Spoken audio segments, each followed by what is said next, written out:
नमस्कार, आप लोगों का फिर से स्वागत है हमारे चैनल सुशील रोनियार में। आज बात करेंगे माता के चौथे स्वरूप यानी माता कूष्मांडा के। नवरात्रि के चौथे दिन पूजा अर्चना की जाती है। माता कूष्मांडा को ब्रह्मांड को उत्पन्न करने वाला माना जाता है। मान्यता है कि जब सृष्टि की उत्पत्ति नहीं हुई थी और चारों ओर अंधकार ही अंधकार था, तब इन्हीं देवी ने अपनी मंद हंसी से ब्रह्मांड की रचना की थी।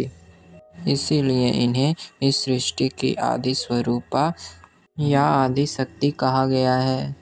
मंद हंसी के द्वारा अंड अर्थात ब्रह्मांड को उत्पन्न करने के कारण ही इन्हें माँ कूष्मांडा कहा गया।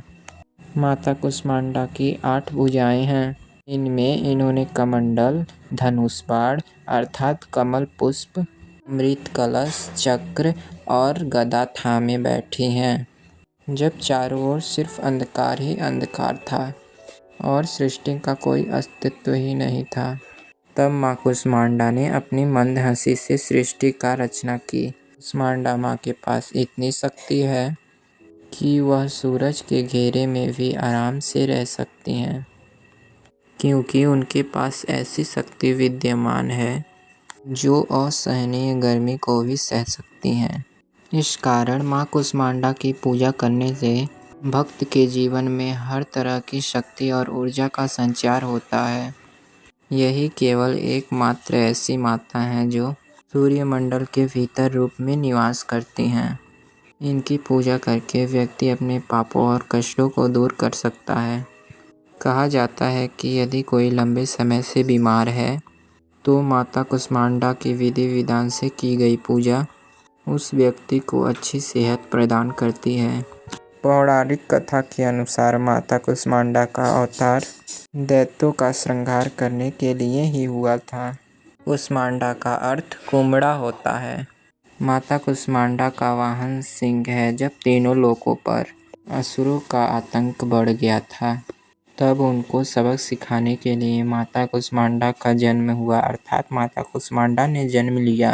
माता कूष्मांडा की पूजा करने के लिए ब्रह्म मुहूर्त में उठकर स्नान आदि करके पीले रंग के वस्त्र पहन लें।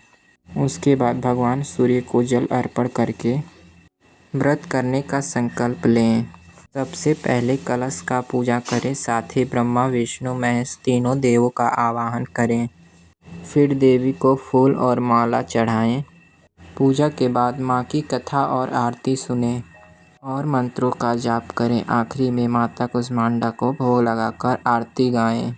देवी कूष्मांडा का पूजा करते हुए ओम कूष्मांडाय नमः, ओम कूष्मांडाय नमः का जाप करें।